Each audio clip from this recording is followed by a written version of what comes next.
السلام عليكم. اليوم راح أقدم طريقة عمل فاهيتا الدجاج.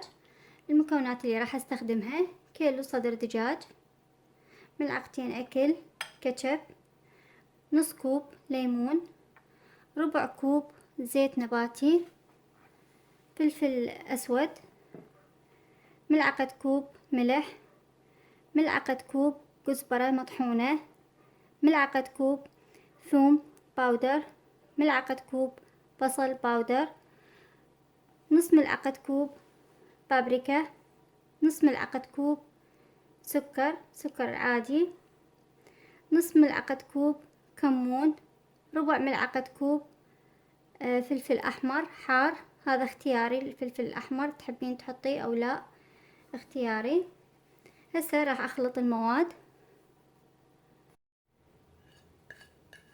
أول شي يعني خلطت كل البهارات والملح والسكر كليته. هسه راح أضيف فلفل الأسود،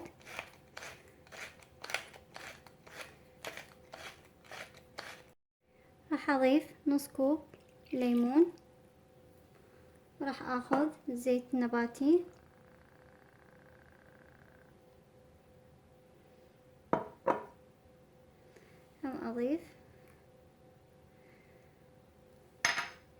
راح أضيف الكاتشب،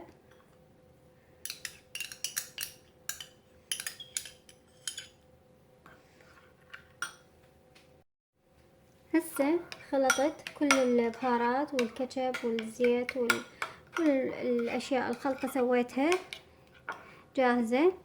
بالنسبة للدجاج، كيلو صدر دجاج، أنا أول شي غسلته، بعدين قطعته بهالشكل بالطول،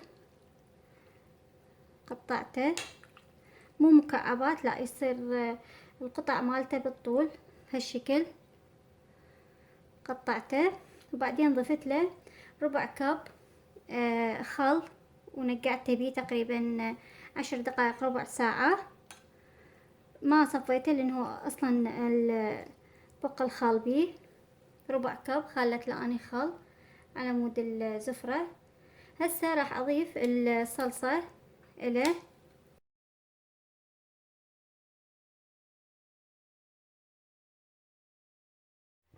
بعد ما تبلت الفاهيتا دجاج هذا الشكل قبل بوقت، هسه راح استعملها. انت اذا حابة تسوين فاهيتا الدجاج تبليها الصبح، وعلى الغدا ممكن تستعمليها، او على الغدا تبليها وعلى العشاء تستعمليها براحتك. هسه راح اضيف الزيت،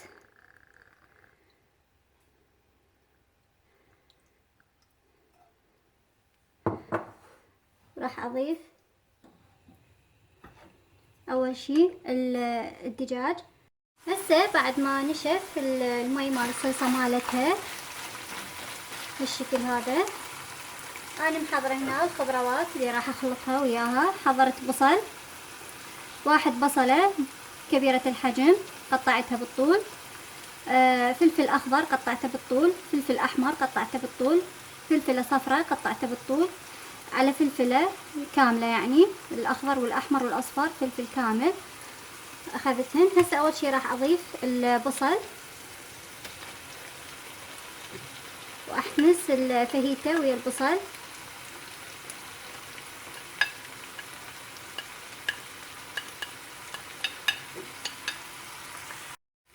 بعد ما حمست البصل ويا الفاهيتا الدجاج، هسه ضفت الفلفل، راح احمسه همينه وياه شويه لحد ما يذبل. مثل ما قلت اني ما ضفت اي بهارات، بس ملح اذا احتاج اضيف شويه ملح حسب الرغبه. هذا الشكل النهائي لفاهيتا الدجاج، قدمته ويا الصلصات المكسيكيه والشيبس. هذا الشكل النهائي، ان شاء الله يعجبكم والف عافيه.